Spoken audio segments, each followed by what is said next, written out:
प्रभु नाम के सेवक हैं सब पूरे हिंदुस्तान में।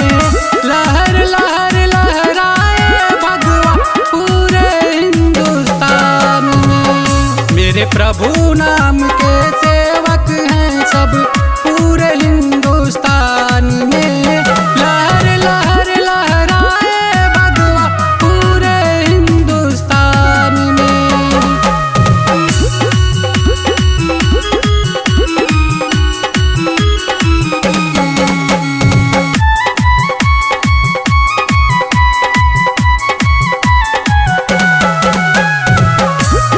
जन्मभूमि अयोध्या है मेरे प्रभु राम की।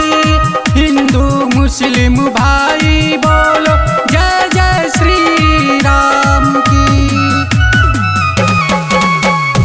जन्मभूमि अयोध्या है मेरे प्रभु राम की। हिंदू मुस्लिम भाई बोलो जय जय श्री राम की। राम नाम का जाप हुआ है पूरे हिंदुस्तान में। लहर लहर लहराए भगवा पूरे हिंदुस्तान में।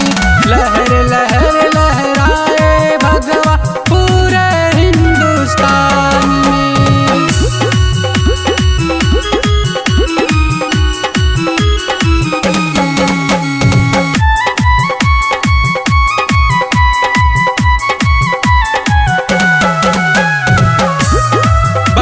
जो मंदिर राम नाम का अयोध्या में प्रभु राम की। वहाँ ऋषि मुनि सब बोले हैं जय जय श्री राम की।